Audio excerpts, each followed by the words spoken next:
being built, it's not straight. It's like zigzag, like waves. Right? Two main reasons. The first one is archaeological or architectural. And this is with the hugeness of the walls. This way, the weave will provide more security for its length, so it doesn't collapse so fast. Okay. The second one is religious purpose, and the religious purpose means that this is a representation for the eternal water, the god Moon, which surrounded the universe. That's why, even when we were young, even if you go to mosque or church, the saint over there says, just forget everything and focus on your prayer, because this is your work or your universe. You are in the hands of God. Okay, so it's similar idea. So the eternal water that surrounds all the universe. So during the prayers, you are at the presence of God. Just forget everything outside this wall. Behind the platform, there is the avenue of rams. It's not the avenue of sphinxes. Okay? The avenue of the sphinxes connects Karnak with Luxor from the southern part. And when we go to Luxor, we are going to find the Sphinx Avenue. But here, this is the ram. The ram was the sacred animal for the god Amun-Ra, or the sacred symbol of Amun-Ra. And it was referring to the fertility. The ram is the most powerful one of fertility.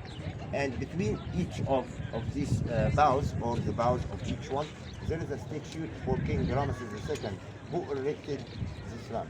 So basically the meaning of it, that the god Amun-Ra, in the shape of a ram, protects the temple entrances and the king.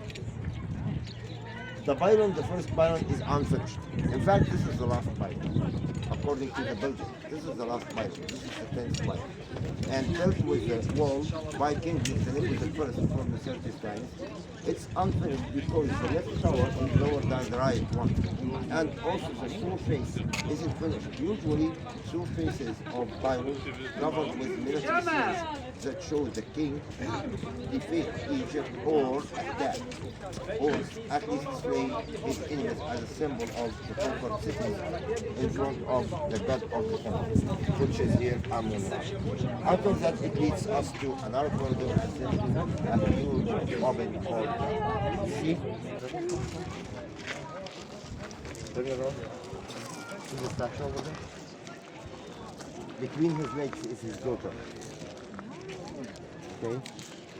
It is supposed to be his daughter, because the small statue doesn't have a name, so we don't know.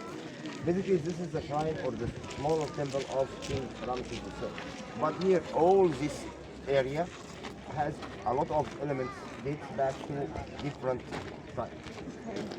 When King Ramesses II built the second pylon, okay, the ancient Egyptians said that Karnak is completed by this, so there is no adding inside. So they started to build in front of the pylon itself. The rams that you've seen, and all of those ones, they were in the middle, connecting the second pylon. But when King Taharqa came from the 25th dynasty, he made a shrine consisted of 10 columns. Only this one is still surviving. And this is the highest column in ancient Egypt.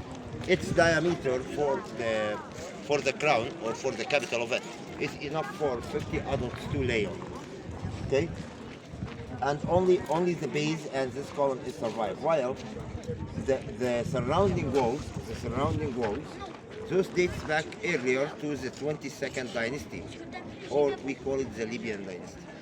Why Libyan dynasty?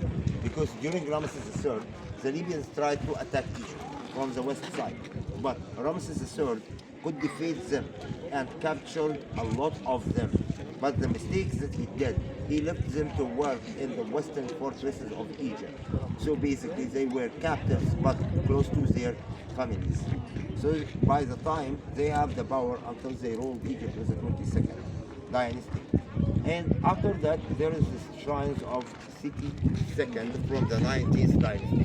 This is the oldest part. So this is the oldest city, okay, from 19th dynasty. Ramesses III from the 20th. The walls and the columns, those are from the 22nd. And finally the shrine is for the 25th.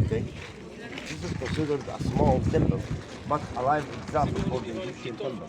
This is the pilot and it shows the king here making the symbols in front of the Taj al-Imran. And both towers are mirrored from each other, even the statue that shows the king in a military march standing, and the double crown is in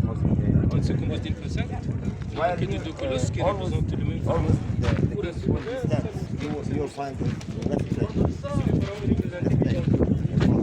Because as the king is the highest leader of the military, so the military march that's why everything made by the ancient Egyptians has a meaning. Okay? See the temple?